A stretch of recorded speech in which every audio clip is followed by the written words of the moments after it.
कहानी का पूरा आनंद लेने के लिए इसके पिछले भाग को सुनना बिल्कुल भी मत भूलिएगा।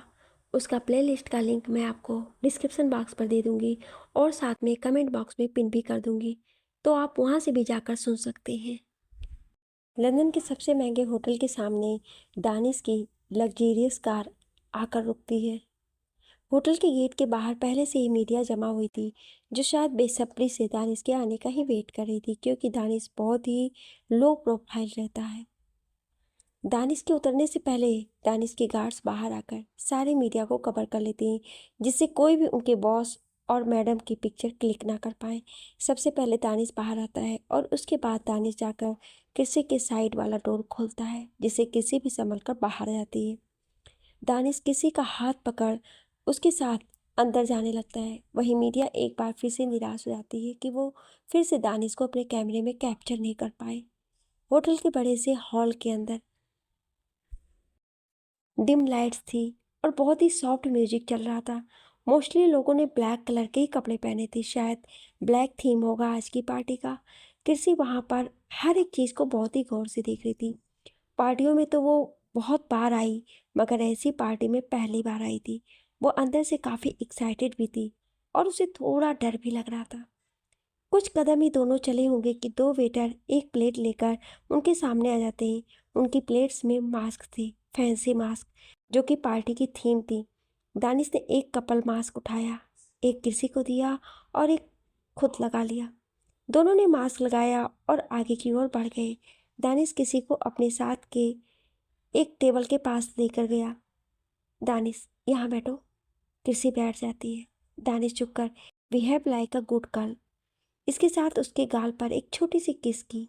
मैं यहीं तुम्हारे पास ही रहूंगा, कुछ भी जरूरत हो तो तुम्हारे बगल में मैक्स खड़ा है, इसे बोल सकती हो। किसी जो अपना सर नीचे लटकाकर दानिश की हर एक बात सुन रही थी। दानिश जाने को हुआ कि एक बार फिर वो किसी के करीब आया और उसी के कान के पास जाकर कहा, कोई भी ऐसा काम करने का सोचना भी मत जिससे मुझे गुस्सा आए। इतना कहते ही दानिश वहां से चला गया। वहीं किसी अब वहां अकेली बैठी थी। बाकी सब तो बस ड्रिंक पर ड्रिंक किए जा रहे थे और इंजॉय कर रहे थे, पर कृषि बस एक ही जगह बैठी हुई थी। वो बस लोगों को देख रही थी, एक एक कहे कि उन्हें स्कैन कर रही थी अपनी आंखों से। वहाँ काफ़ी लोग थे, कुछ नशे में डूबे हुए थे, कुछ लड़कियों के साथ नशा कर रहे थे। वो बहुत ही अजीब सी जगह थी जहाँ किसी को घुटन हो रही थी। वहाँ की लड़कियों ने भी बिल्कुल ना के बराबर कपड़े पहने हुए थे। वहीं एक प्राइवेट रूम में वेपन्स की स्मगलिंग चल रही थी, जिसका बॉस खुद दानिश था। दानिश, ये सारे वो वेपन्स हैं जो अभी वर्ल्ड में लॉन्च भी नहीं हुए हैं। डीलर एक, मानना पड़ेगा दानिश तुम्हें, वाकई तुम हो तो बड़े खतरनाक। मेट्रो दिन में लीगल बिजनी और रात में ये इलीगल स्मगलिंग। दानिश, फालतू बातों का समय नहीं है यहाँ मेरे पास। जल्दी बोलो, कितना दोगे, मुझे वापस भी जाना है। डीलर टू, 5 वेपन का 50 करोड़। दानिश, 5 वेपन का 500 करोड़। डीलर टू, तुम अपनी अकड़ भूल रहे हो। दानिश, औकात तुम भूल रहे हो, मैं नहीं। देना है तो बोलो, वरना इससे भी अच्छी डील्स है मेरे पास। डीलर एक, ठीक है। डीलर टू, तो ठीक है, डील पक्की हुई। वैसे दानिश, रात का अगर कोई प्लान हो तो उसे कैंसिल कर देना। आज तुम्हारे लिए खास 3 लड़कियां मंगाई है, वो भी थाईलैंड से, बिल्कुल कड़क है, अभी अभी बचपना छोड़ जवानी में आई हैं। दानिश पैसों का बैग उठाकर निकलने लगता है। उन लड़कियों को मेरे लिए मंगाई थी ना, और मैं अब जा रहा हूँ, तो उन लड़कियों को सही सलामत उनके घर पहुँचा देना। चलता हूँ। उसके बाद दानिश वहाँ से निकल गया। डीलर टू, इस नशेड़ी ने लड़कियों के लिए मना किया। डीलर एक, फॉरगेट इट, उन लड़कियों को भेज दो उनके घर। वहीं दानिश जैसे ही बाहर आता है तो देखता है उसकी मासूम सी परी वहीं बैठी थी, अपना सर नीचे किए। दानिश को उस पर बेहद प्यार आता है। तभी दानिश अपने लंबे कदमों से किसी के पास चला जाता है। दानिश, किसी किसी ऊपर देखकर समझ जाती कि दानिश है। दानिश, चलो। उसके बाद दोनों वहां से बाहर निकल आते हैं और उनके पीछे पीछे गार्ड्स भी आ रहे थे। कुछ ही समय में उनकी गाड़ियां लंदन के रोड्स पर दौड़ने लगती हैं। अभी कुछ समय ही हुआ था कि गाड़ी को रफ्तार पकड़े कि अचानक से कार रुक जाती है, जिसे देख किसी मन में सोचती है, इतनी जल्दी मेंशन आ गया क्या।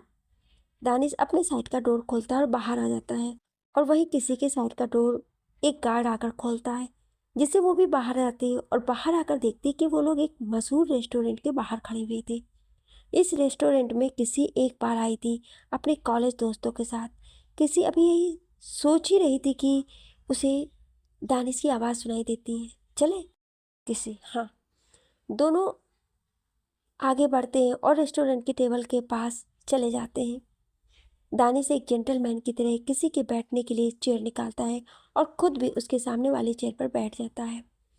तभी एक वेटर वहाँ उनके पास आता है। दानिश उसे बता देता है कि उसे क्या क्या चाहिए और मेनू किसी की ओर बढ़ा देता है, जिसे देख किसी दानिश को देखने लगती है। दानिश, तुम्हें जो खाना है ऑर्डर करो।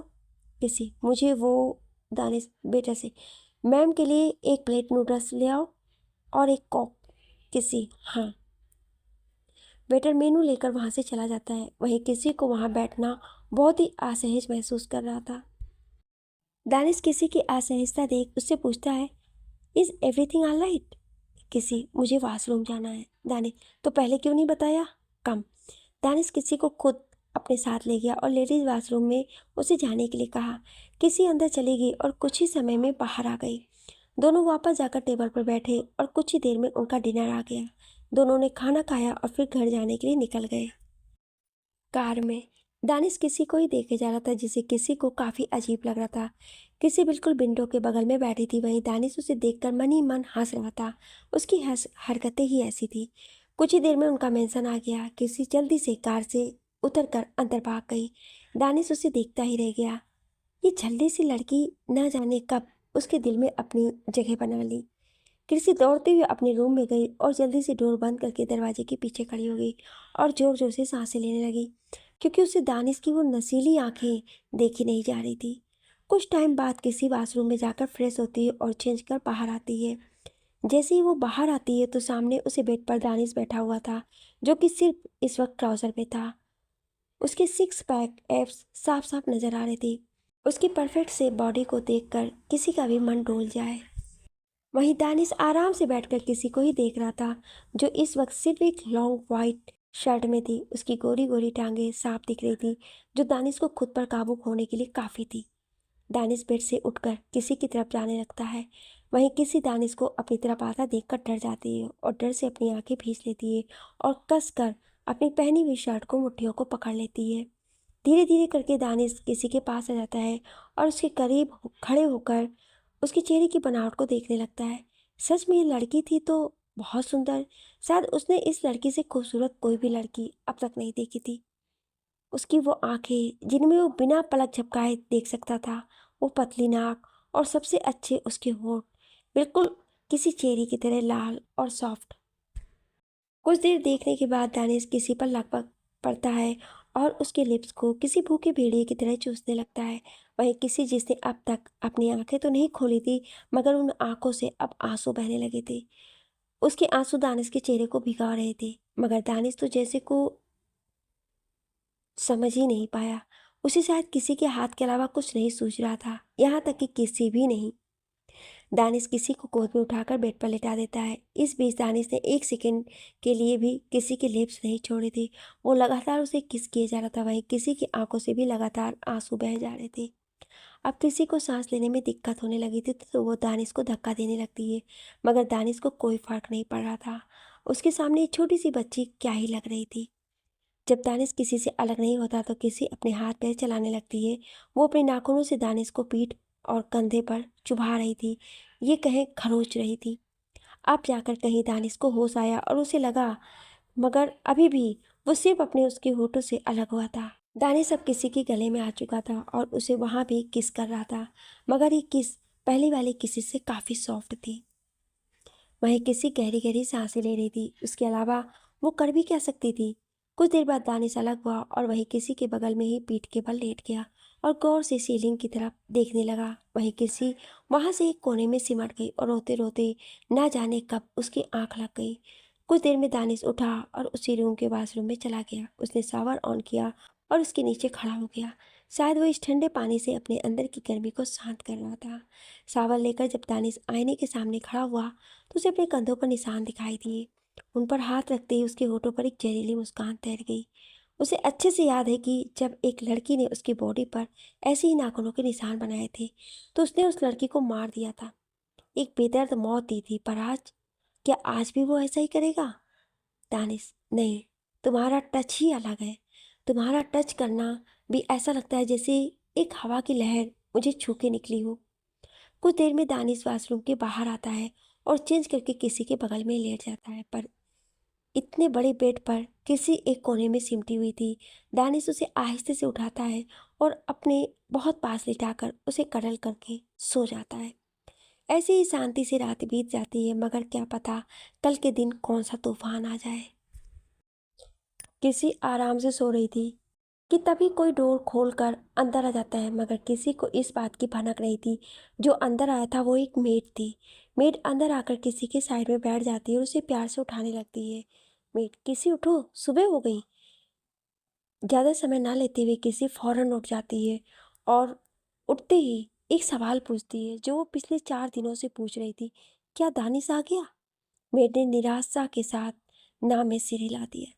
किसी ने कुछ रिएक्ट नहीं किया और उठकर वॉशरूम में चली गई। कुछ देर बाद किसी नहाकर बाहर आती है, चेंज करके वो नीचे ब्रेकफास्ट करने चली जाती है। ब्रेकफास्ट के बाद वो बाहर गार्डन में बैठ जाती है। आखिर पिछले 4 दिन से वो यहीं बैठी रहती थी। उस रात के बाद दानिश घर ही नहीं आया था और यही बात किसी को खटक रही थी। अब इतने बड़े घर में वो अकेली रहती थी। ना ही तो ये गार्ड्स उसे कहीं जाने देते थे और ना ही किसी को फ़ोन करने देते थे। पूरा दिन किसी इसी घर में ही बिताती थी। अब वो यहाँ रह रहकर थक चुकी थी। दानिश के ऑफिस में दानिश इस वक्त एक ज़रूरी मीटिंग अटेंड कर रहा था। तभी उसे एक कॉल आता है। कॉलर आईडी पर होम लैंडलाइन शो हो रहा था। दानिश एक नज़र देखता है और फिर ब्लूटूथ से कनेक्ट कर कॉल पिक कर लेता है। तभी वहाँ से एक मेड की आवाज़ आती है जो काफ़ी हाँफ रही थी और घबराई हुई भी थी। बॉस, बॉस, वो लड़की क्रिस्का मैडम भाग गई। इतना सुनना ही था कि दानिश का शरीर गर्म हो जाता है। उसे इतना गुस्सा आ रहा था कि वो दुनिया को तबाह कर देना चाहता था। दानिश अचानक से उठता है और मीटिंग रूम से बाहर चला जाता है। वहीं बाकी मीटिंग में बैठे हुए मेंबर्स को थोड़ा डर लगता है कि कहीं उनसे कोई गलती ना हो गई हो जिस वजह से दानिश मीटिंग छोड़कर चला गया हो। वहीं दानिश का पीए वहाँ खड़ा था। वो सबको मीटिंग ओवर होने को बोल देता है, जिससे सब चले जाते हैं। मेंशन के बाहर 3 से 4 गाड़ियां आकर रुकती हैं, जिन्हें देखकर वहां खड़े गार्ड्स आगे आकर डोर ओपन करते हैं, जिसमें से दानिश बाहर आता है, जो इस वक्त काफ़ी ज़्यादा गुस्से में नज़र आ रहा था। दानिश सीधा अंदर चला जाता है और जाकर सोफे पर बैठ जाता है। एक साइड घर के स्टाफ खड़े खड़े हुए और वहीं दूसरी साइड घर के गार्ड्स। दानिश सबको बहुत बुरी तरह से घूर रहा था। तभी वो अचानक से उठता है और उसके सामने जो कांच की टेबल थी उसको गुस्से में तोड़ देता है अपने हाथों से। उसका ऐसा रिएक्शन देख सब और ज़्यादा डर जाते हैं। तभी मेन डोर से राय आता है। दानिश के सामने आकर सर झुकाकर खड़ा हो जाता है और बोलता है, राय, बॉस, मैम यहाँ से भागकर सीधा अपने घर गई हैं। दानिश गुस्से से उठकर बाहर चला जाता है और जाकर कार में बैठ जाता है। कुछ ही देर में एक के बाद एक कार वहां से निकल जाती है किसी के घर के बाहर। किसी अंदर जाने ही वाली थी कि तभी उसे एक अनजान आदमी उसके घर के बाहर खड़ा हुआ था और उस घर का ताला लगा हुआ था। किसी उस आदमी के पास जाती और कहती है, आप इस घर का ताला क्यों लगा रहे हैं अंकल? वो आदमी, मेरा घर है, मेरा ताला लगाऊं या कुछ भी करूं, तुम्हें क्या? किसी, आपका घर? पर ये तो हमारा घर है ना। मेरे पापा मम्मी कहाँ गए? किसी अंदर झांकने लगती और चिल्ला रही थी, अपने अम्मा पापा को बुला रही थी। वो आदमी, अरे अरे पागल लड़की, क्या कर रही हो तुम? किसी, दूर हटिए, ये मेरा घर है, ये हमारा घर है। वो आदमी, तुम? ये घर मैंने पूरे 25 लाख में खरीदा है, वो भी इस घर के मकान मालिक से। ये देखो, पेपर्स दिखाते हुए, ये देखो, ये घर के रजिस्ट्री के पेपर हैं। किसी उन पेपर्स को देखती है। उन पेपर्स पर सच में उसके पापा के ही सिग्नेचर थे। ये देख उसे थोड़ा बहुत शौक लगता है। किसी, पापा, आपने हमारा घर बेच दिया? वो आदमी, अब तो तसल्ली हो गई ना, अब जाओ यहाँ से। वो आदमी किसी से पेपर्स छीन लेता है और वहाँ से जाने लगता है।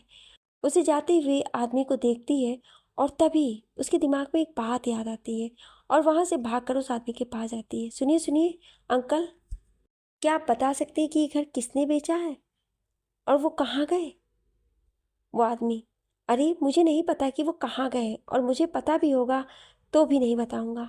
अब निकल जाओ यहाँ से। किसी, अंकल प्लीज़, प्लीज़ मुझे बता दीजिए कि वो कहाँ गए, प्लीज़ अंकल प्लीज़।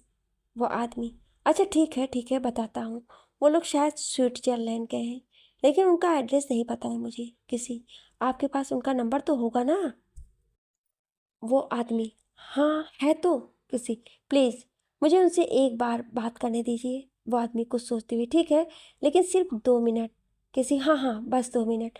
वो आदमी कॉल लगाकर किसी को फ़ोन दे देता है। रिंग जा रही थी लेकिन कोई फ़ोन नहीं उठा रहा था। बार बार लगाने पर भी कोई कॉल पिक नहीं करता है। तभी कोई किसी का नाम पुकारता है। किसी, कोई बहुत गुस्से से किसी का नाम पुकारता है, जिसे किसी भी एक पल के लिए घबरा जाती है। वो जैसे ही सामने देखती है तो बिल्कुल शॉक हो जाती है, क्योंकि सामने और कोई नहीं बल्कि दानिश खड़ा हुआ था। वो भी काफ़ी सारे बंदूक लिए गार्ड्स के बीच में। दानिश को देखकर जहाँ किसी की हवाइयाँ उड़ी हुई थी, तो वहीं उस आदमी के साथ भी कुछ कम नहीं था। वो भी डर गया था, इसलिए उसने वहाँ से चुपचाप खिसकने में ही भलाई समझी और वहाँ से निकल गया। अब वहाँ किसी खड़ी हुई थी जो अपने आंसू भरी आंखों से दानिश को देख रही थी। वहीं दानिश बेहद गुस्से में था। उसे देखकर लग रहा था कि अगर किसी उसके पास अभी नहीं आई तो वो सच में दुनिया को तबाह कर देगा। किसी काफ़ी देर वैसे ही खड़ी रही। दोनों में से किसी ने भी आने की पहल नहीं की। तभी दानिश ने अपने कदम किसी की ओर बढ़ा दिए। दानिश को खुद की तरफ आता देखकर किसी डर गई और डर से पीछे हटने लगी। जब किसी को कुछ और नहीं सूझा तो वहीं से पीछे की ओर भाग गई। उसे भागते देख दानिश के बदन में आग लग गई। उसकी गुस्सा को और भड़काने के लिए काफ़ी था। दानिश को इतना गुस्सा आ रहा था कि अगर उसका बस चले तो वो किसी को पकड़कर जिंदा जमीन में दफना दे, पर अफसोस ऐसा नहीं कर सकता है वो। दानिश और उसके गार्ड्स पीछे पीछे भाग रहे थे, वहीं किसी आगे आगे। वो जल्द से जल्द इस कॉलोनी से भागकर मेन रोड पर जाना चाहती थी कि कोई उसे लिफ्ट दे दे, पर वो यहाँ से भाग जाए।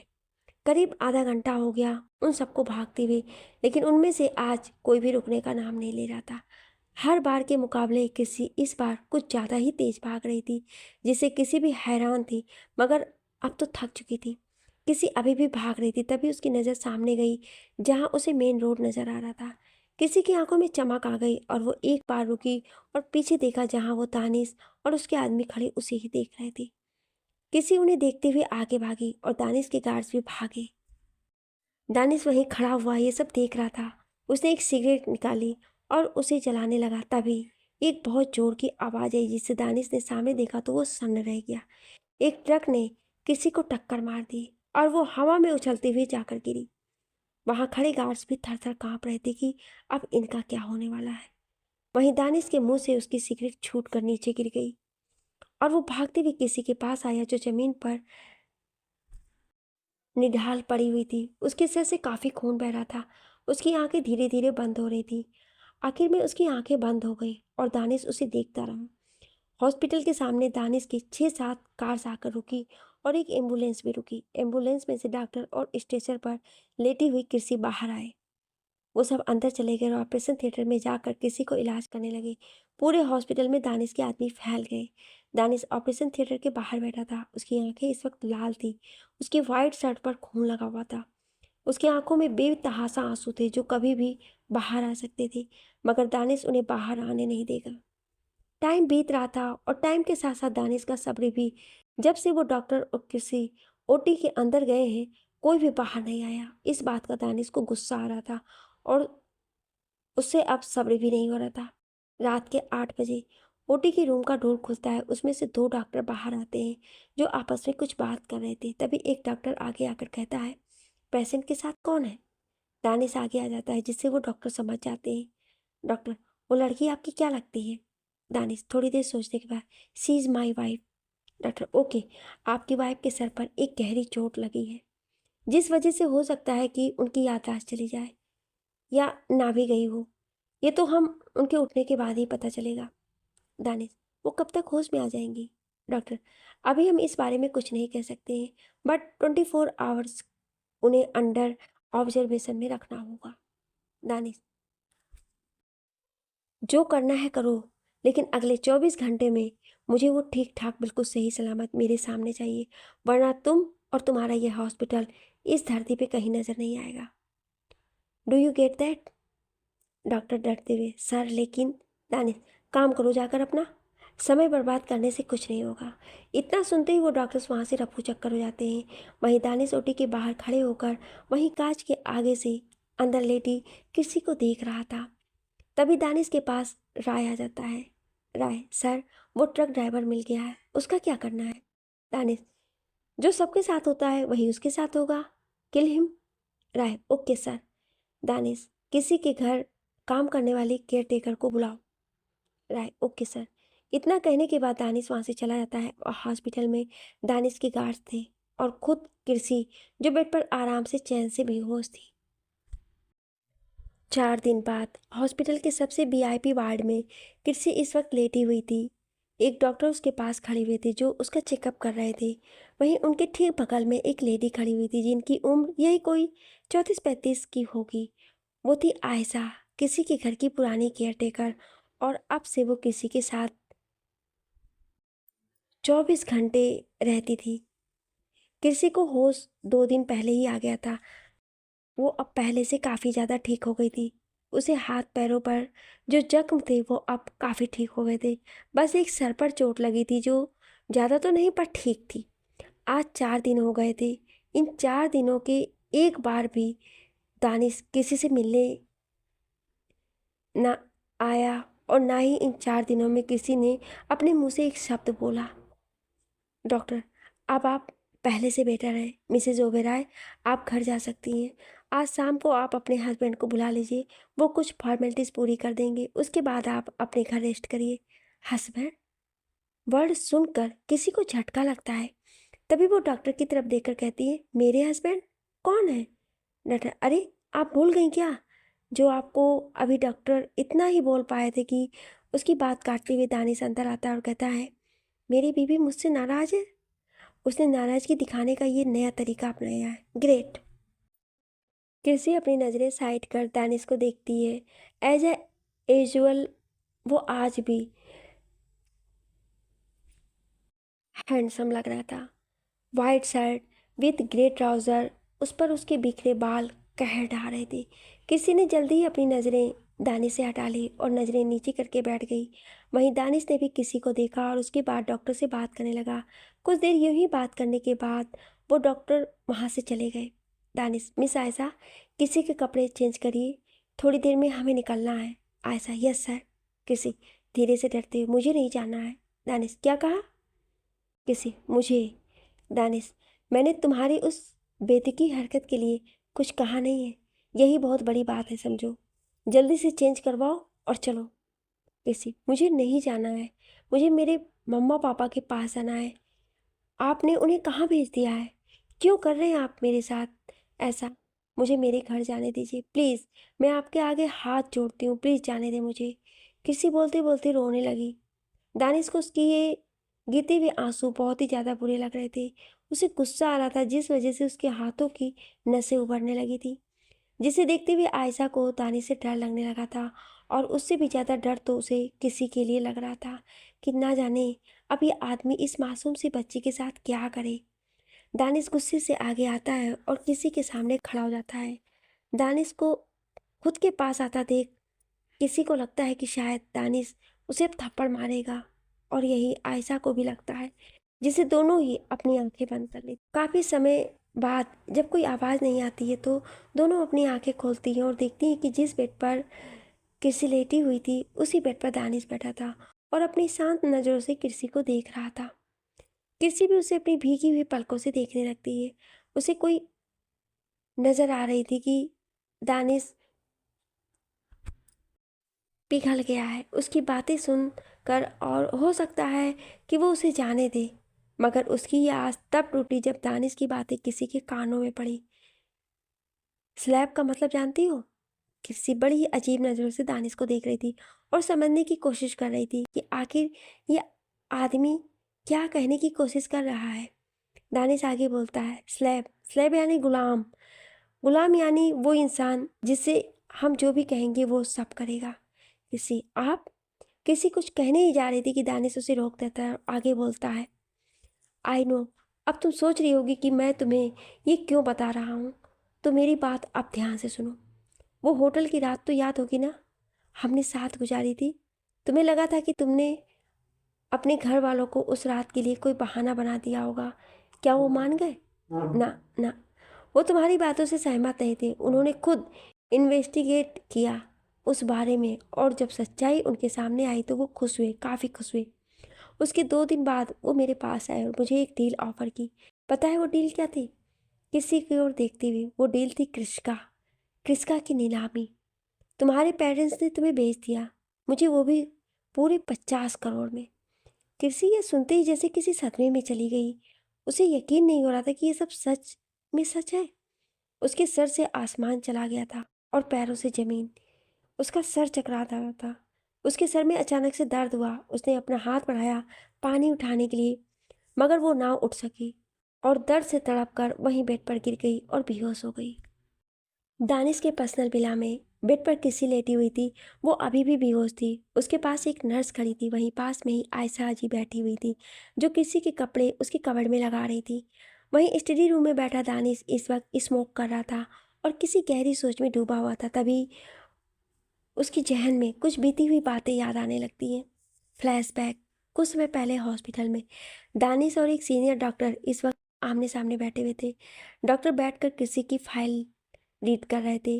वहीं दानिश आराम से बैठा हुआ था और डॉक्टर के कुछ बोलने का वेट कर रहा था। कुछ समय बाद जब डॉक्टर फाइल रीड कर लेते हैं तो वो दानिश की ओर देखते हुए बोलते हैं, मिस्टर दानिश, आपकी वाइफ की हालत काफ़ी क्रिटिकल है। आपको उनका खास ख्याल रखना होगा। उनके सर पर जो चोट लगी वो काफ़ी गहरी है। ये तो शुक्र मनाइए कि आपकी वाइफ कोमा में नहीं गई, वरना अक्सर ऐसे केसेस में पेशेंट को कोमा में जाने के चांसेस बढ़ जाते हैं। लेकिन इसका मतलब ये बिल्कुल नहीं है कि वो ठीक है। एक जरा सा भी झटका उन्हें ख़त्म कर सकता है। तो कोशिश कीजिए कि उन तक ऐसी कोई भी बात ना की जाए जिससे वो स्ट्रेस लें, और इसका असर उनके दिमाग में भी पड़ सकता है। दानिश, ठीक है। फ्लैशबैक है स्टडी रूम। दानिश अभी भी वहीं बैठा हुआ था और इन सब चीज़ों के बारे में सोच रहा था कि तभी कोई रूम का डोर खोलकर अंदर चला आता है। दानिश अपनी नीचे नजरें ऊपर कर देखता है तो किसी खड़ी हुई थी। वो काफ़ी शांत लग रही थी, मगर अंदर से काफ़ी ज़्यादा डिस्टर्ब थी। किसी अंदर आकर सोफे पर बैठ जाती है क्योंकि उससे खड़ा नहीं हुआ जा रहा था। दानिश किसी को देखकर कुछ रिएक्ट नहीं करता, बल्कि आगे बढ़कर रूम का डोर लॉक कर देता है। वहीं किसी अपना सर पकड़ के बैठी हुई थी। उसके सर में काफ़ी दर्द हो रहा था। दानिश एक गिलास से पानी लेकर किसी के आगे बढ़ा देता है। किसी भी वो पानी ले लेती है और पीने लगती है। कुछ देर यूं ही बीत गई। दोनों में से कोई भी कुछ नहीं कह रहा था। तभी किसी बोलती है, किसी, मुझे आयशा आंटी ने सब कुछ बता दिया है। आई नो कि मेरे पेरेंट्स ने मुझे आपको बेच दिया है, मगर मैं कोई स्लट नहीं हूँ। मैं मेहनत करूँगी और आपके पैसे जल्द ही चुका दूँगी। दानिश एक डेविड इस्माइल हंसते हुए किसी के सामने सोफे पर पैर चढ़ाकर बैठ जाता है। Danish, I really like your confidence, but for your kind information, मैंने एक डील की थी तुम्हारे पेरेंट्स के साथ और मैंने उन्हें पूरे 50 करोड़ कैश दिए थे। पता है 50 करोड़ कितने होते हैं? इन्हें कमाने में तुम्हारी ज़िंदगी गुजर जाएगी। किसी, हाँ, लेकिन जो भी, मैं आपके पैसे वापस कर दूंगी। दानिश, अगर मुझे मेरे पैसे वापस चाहिए तो मैं तुम्हें खरीदता ही क्यों? किसी, आप चाहते क्या हैं? दानिश, जो मैं चाहता हूँ वो तुम अच्छे से जानती हो, और अगर फिर भी तुम मेरे मुंह से सुनना चाहती हो तो ठीक है, मैं बताता हूँ कि मैं क्या चाहता हूँ। आई वॉन्ट यू कृषि, नॉट माई मनी। कृषि, प्लीज़ प्लीज़ मुझे जाने दें, मुझे। दानिश, ओके फाइन, हम एक डील करते हैं। किसी, कैसी डील? दानिश, 1 हफ्ते का टाइम है तुम्हारे पास। तुम मुझे मेरे पूरे 50 करोड़ वापस कर दो और मैं तुम्हें आज़ाद कर दूंगा। बट अगर 1 हफ्ते के बाद तुमने मुझे मेरे पैसे वापस नहीं किए, then you will have to marry me. किसी, what the? Danish, is no bad words baby. और हाँ, एक और बात, इस हफ्ते में तुम जहाँ जाना चाहती हो जा सकती हो, जो करना चाहती हो कर सकती हो। मैं या मेरे गार्ड्स तुम्हारे काम के बीच बिल्कुल भी नहीं आएंगे। बट 1 हफ्ते बाद तुम मुझे इसी टाइम पर या तो मेरे पैसों के साथ मिलना या ब्राइड की ड्रेस में। किसी, लेकिन मैं इतने पैसे कहाँ से लाऊंगी? दानिश, वो मुझे नहीं पता। किसी, फाइन। उसके बाद किसी वहाँ से जाने लगती है। तभी जाते जाते किसी रुक जाती है और दानिश की ओर मुड़कर, अगर आपने ये गेम शुरू कर ही दिया है तो ठीक है, but please play fair. Danish, मेरी तरफ से नो चीटिंग, एंड मैं तुम्हारी तरफ से भी यही एक्सपेक्ट करता हूँ। 2 दिन बाद लंदन का मौसम आज खराब था। बहुत तेज़ बारिश हो रही थी और साथ साथ स्नोफॉल भी हो रही थी। इस तेज़ बारिश में सब अपने अपने घरों में आराम कर रहे थे, मगर एक लड़की जो इस बारिश में बैठी थी, एक बेकरी शॉप के बाहर किसी बैठी हुई थी, अपने घुटनों में अपने मुंह को छुपाकर रो रही थी अपनी किस्मत पर कि आज वो इतनी असहाय है कि उसके पास एक रहने के लिए जगह भी नहीं थी, पहनने के लिए गर्म कपड़े भी नहीं थे। वहीं कृषि से थोड़ी दूर एक ब्लैक कलर की कार खड़ी हुई थी, जिसे पीछे की सीट पर बैठा हुआ आदमी बड़े गौर से कृषि को देख रहा था। तभी कार का ड्राइवर बोलता है, बॉस, क्या मैं गाड़ी वहाँ मैम के पास ले चलूँ? दानिश, कोई ज़रूरत नहीं है, घर चलो। Driver, okay boss. उसके बाद वो कार्स का काफिला वहाँ से चला जाता है। कृषि वहीं बैठी बैठी किसी गहरी सोच में डूबी हुई थी। रात के 12 बजे बारिश काफ़ी ज़्यादा बढ़ गई थी। अब ठंड भी बहुत हो गई थी। सब अपने अपने घरों में इस बारिश का मज़ा ले रहे थे। वहीं कृषि एक बेकरी शॉप के बाहर खुद में सिमटी हुई बैठी थी। वहीं दानिश के विला में, दानिश इस वक्त स्टडी रूम में था। रूम की खिड़की से बढ़ती हुई बारिश को महसूस कर रहा था। उसे पता था कि वहाँ बाहर कृषि ठंड में झुलस रही थी, ठंड से कांप रही होगी। अभी दानिश यही सब सोच रहा था कि स्टडी रूम का डोर नॉक होता है। दानिश कम इन बोलता है और आयशा जी अंदर आती हैं। आयशा जी, मेरी इतनी हैसियत तो नहीं है कि मैं आपसे कुछ पूछ सकूं, लेकिन फिर भी मैं आपसे पूछना चाहती हूँ कि कृषि कहाँ है? इस बारिश में वो कहाँ है? प्लीज़ उसे घर ले आइए। वो बच्ची है, अभी उसे नहीं पता है इस दुनियादारी में। प्लीज़ उसे घर ले आइए। दानिश, कल सुबह तक वो घर आ जाएगी, अब आप जा सकती हैं। इतना सुनते ही आयशा, जो कि थोड़ी राहत होती है, और वो वहाँ से निकलकर अपने रूम में जाकर जीसस की फ़ोटो के सामने बैठकर कृषि के लिए प्रे करने लगती है। अगली सुबह कृषि जब नींद से जागती है तो देखती है कि वो एक मखमल जैसे बेड पर लेटी हुई है और उसके क्लॉथ्स में चेंज है। ये सब देख कृषि एक पल के लिए घबरा जाती है, लेकिन अगले ही पल रूम का डोर खुलता है और आयशा जी अंदर आती है। कृषि, आंटी आप यहाँ? और मैं? अभी कृषि बोल ही रही थी कि आयशा जी बोलने लगती है। आयशा जी, कल रात को दानिश सर तुम्हें यहाँ लाए हैं। उन्होंने बताया कि तुम एक बेकरी शॉप के बाहर सो गई थी और तुम्हारे कपड़े भी भीग गए थे, इसलिए मैंने रात में चेंज कर दिया। कृषि, ओह मैं तो डर ही गई थी। आयशा जी, सर इतने भी बुरे नहीं हैं। कृषि, उनकी थोड़ी सी अच्छाई देखकर आप पिघल सकती हैं, मैं नहीं। आयशा जी, तुम्हें उनसे शादी कर लेनी चाहिए। कृषि, आपको पता है? आयशा जी, हाँ, मुझे इस डील के बारे में पता है। कृषि, फिर भी आप बोल रही हैं कि मैं इनसे शादी कर लूँ? सीरियसली? आयशा जी, देखो किसी, तुम्हारे पेरेंट्स ने तो तुम्हें बेच ही दिया है सर को, और सर चाहते तो तुम्हारे साथ कुछ भी कर सकते थे, मगर उन्होंने ऐसा कुछ नहीं किया। इनफैक्ट तुम्हें बहुत जेटली ट्रीट किया। वो बाहर से खुद को जितना डेविल दिखाते हैं उतने हैं नहीं। किसी, आपको बड़ा पता है उनके बारे में?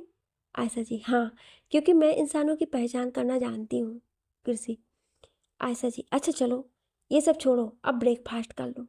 कृषि, पहले फ्रेश हो जाऊँ, उसके बाद करूँगी। आयशा जी, ठीक है, मैं नीचे जाती हूँ, तुम जल्दी ही आ जाना। कृषि, ओके। उसके बाद आयशा जी रूम से बाहर चली जाती है और कृषि नहाने वाशरूम में चली जाती है। कुछ देर बाद किसी रेडी होकर मिरर में खुद को देख रही थी। उसके बाद अपने बाल ठीक कर वो रूम से बाहर आ जाती है और नीचे डाइनिंग एरिया की ओर जाने लगती है। डाइनिंग एरिया में इस वक्त आयशा जी ब्रेकफास्ट टेबल पर खाना लगा रही थी। वहीं बाकी नौकर खाना लेकर वहीं खड़े थे। कृषि आकर वहीं खड़ी हो जाती है। तभी कोई पीछे से आता है और किसी को पकड़ लेता है, उसे डाइनिंग टेबल के पास लाकर बैठा देता है। किसी बस देखती ही रहती है, क्योंकि वो कोई और नहीं, दानिश ही था। दानिश अपना हाथ हिलाता है, जिसे देख सारे नौकर वहाँ से चले जाते हैं। वहीं आयशा जी भी जाने लगते हैं कि कृषि उनका हाथ पकड़ लेती है और उन्हें रुकने को बोलती है, जिसे देख दानिश बड़ी खुन्नस से कृषि को घूर रहा था। दानिश का गुस्सा समझते हुए आयशा जी ने कृषि को समझाया कि वो किचन में है, कुछ ज़रूरत हो तो बुला लें, और उसके बाद वो चली गई।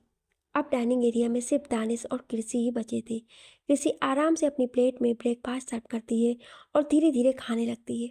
ऐसा लग रहा है कि कृषि अपने हाथों से नहीं, बल्कि डायरेक्ट मुंह में ही निवाला ले रही थी, क्योंकि उसका फेस प्लेट में ही घुसा हुआ था। वो दानिश से नज़रें नहीं मिलाना चाहती थी, क्योंकि उसे पता था कि जो कल रात हुआ वो बहुत शर्मनाक था। पहले तो वो बड़े कॉन्फिडेंस से चली और उसी के बाद दानिश को एक बेकरी शॉप के बाहर मिली। अभी क्रिस ये सब सोच ही रहा था कि दानिश की आवाज़ उसके कानों में पड़ती है। दानिश, बाकी 5 दिन भी ऐसे ही किसी बेकरी शॉप के बाहर निकालने हैं या हार माननी है? किसी वो दानिश, इतना तो मुझे पता है कि शादी तो तुम्हें करनी ही है और मुझसे ही करनी है। अब 5 दिन बाद करो या कल करो। दोपहर का समय किसी लिविंग एरिया में बैठी थी और किसी गहरी सोच में डूबी थी। तभी आयशा जी उसके पास आती है और उनके हाथ में एक जूस का गिलास था।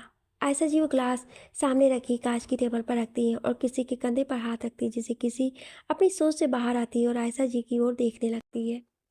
आयशा जी, क्या हुआ डियर? किस सोच में गुम हो? किसी सोफे पर अपना सर रखते हुए बोलती है, पता नहीं आंटी, कुछ समझ नहीं आ रहा है कि आखिर क्या सही है क्या गलत है, किस पर विश्वास करूं किस पर ना करूं। मेरे खुद के माँ बाप ने मुझे धोखा दिया है तो किसी अनजान से मैं कैसे वफादारी की उम्मीद रख सकती हूँ? आयशा जी, तुम्हारी परेशानी मैं समझ रही हूँ और तुम अपनी जगह सही भी हो, लेकिन भरोसा रखो गॉड पर, वो तुम्हारे साथ कुछ भी गलत नहीं होने देंगे। और मुझे दानिश सर पर भी पूरा भरोसा है कि तुम्हें कभी हर्ट नहीं करेंगे। जितना मैं उन्हें समझ पाई हूँ, वो अंदर से बहुत अच्छे हैं, बस बाहर वालों को अपनी स्वीट साइड दिखते नहीं है। तुम्हें बिना किसी सोच के शादी के लिए हाँ कर देनी चाहिए। यकीन मानो तुम बहुत खुश रहोगी डियर। ऐसे ही पूरा दिन बीत जाता है और रात हो जाती है। आज रात को ही किसी को अपना फैसला दानिश को बताना था, मगर एक स्टाफ ने उसे आकर बोला कि दानिश सर ने बताया कि वो आज तुम्हें लेने आएंगे। इस बात से किसी को कुछ ज़्यादा फर्क नहीं पड़ा। उसने डिनर किया और अपने रूम में चली गई। कुछ देर उसने बुक्स पढ़ी और उसके बाद आराम से लेट गई, मगर काफ़ी करवटें बदलने के बाद भी उसे नींद नहीं आई और वो उठकर बालकनी में चली गई। बालकनी में एक सोफा रखा हुआ था जिस पर किसी बैठ गई और कुछ ही देर में उसकी आंख लग गई। Smash smash smash. कुछ कुछ अजीब सी आवाज़ सुनने के बाद अचानक से किसी की नींद खुल गई और उसके अपने चारों तरफ देखा तो हर जगह अंधेरा था। अंदर देखा तो किसी को डर लगा, लेकिन फिर भी वो बालकनी से उठकर रूम में आने लगी और बेड के पास वाले ड्रॉर में टॉर्च लाइट देखने लगी, मगर उसके हाथ निराशा ही लगी और उसे कोई टॉर्च लाइट नहीं मिली। बाहर से अचानक से आवाज़ें आने लगी, जैसे कोई किसी को बहुत तेज मार रहा हो, वो भी शायद डंडे से या किसी और चीज़ से। आवाज़ें बढ़ती जा रही थी जिस वजह से अब किसी की आंखों से आंसू निकले जा रहे थे। उसे बेहद डर लगने लगा था। अचानक से आवाज़ें बंद हो गई। किसी ने अपने कानों से हाथ हटाए, जो उसने अपने डर को कम करने के लिए थोड़ी देर पहले अपने कानों पर रखे थे। किरसी उठी और डोर की तरफ जाने लगी। हर तरफ अंधेरा ही था। उसे ये भी नहीं पता था कि स्विच बोर्ड कहाँ है, इसलिए उसने इस रूम से बाहर निकलने में ही समझदारी समझी। किसी ने भी डोर के हैंडल को पकड़ा ही था कि बाहर से किसी और ने डोर खोल दिया। इस सडन एक्शन से किसी डर गई और तेज चीखने वाली थी कि सामने वाले शख्स ने उसके मुंह पर हाथ रख दिया, जिससे किसी की चीख उसके गले में ही रह गई और वो बस छटपटाती ही रह गई। तभी उसे एक जानी पहचानी खुशबू महसूस हुई। हाँ, ये वही है, ये वही परफ्यूम है जो उस रात उसने स्मेल किया था। ये दानिश है। दानिश, लाइट चली गई है, मैं अभी किसी से बोलकर जनरेटर ऑन करवाता हूँ, तुम यहीं रहो। दानिश ये बोलकर जाने को हुआ कि किसी ने उसका हाथ पकड़ लिया। Danish, what happened? किसी, मुझे यहाँ अकेला छोड़कर मत जाइए, मुझे डर लग रहा है। दानिश, तो तुम्हें डर भी लगता है? सुन के अच्छा लगा। किसी, इरिटेट होकर, मैं कोई ही मैन नहीं हूँ, मुझे भी डर लगता है, और ऐसी आवाज़ें आएंगी तो डर तो लगेगा ना। दानिश, कैसी आवाज़ें? किसी, वो कोई। तभी लाइट आ जाती है और दानिश की नज़र किसी के फेस पर जाती है जिस पर आंसू सूख चुके थे और रोने की वजह से उसका फेस लाल हो गया था। दानिश, सो जाओ, अब रात हो गई है। दानिश अपना हाथ किसी के हाथों से अलग कर जाने लगता है। तभी उसके कानों में किसी की आवाज़ आती है, मैं शादी के लिए रेडी हूँ।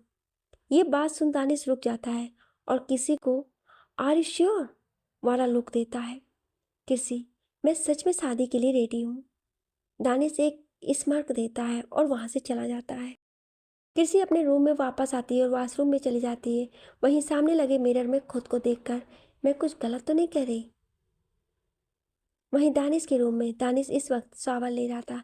अपने दोनों हाथों को उसने दीवार से टिका रखा था और शावर का ठंडा पानी उसके ऊपर गिर रहा था। उसने अपनी आंखें बंद की और उसकी आंखों के सामने किसी का हंसता खेलता चेहरा नजर आया। कुछ ही समय में उसने अपनी आंखें खोल देता है और कहता है, किसी मल्होत्रा उर्फ कृष्का दानिश ओबेरॉय। क्या होगा इन दोनों की जिंदगी में, जानने के लिए सुनिए अगले भाग में। Thank you.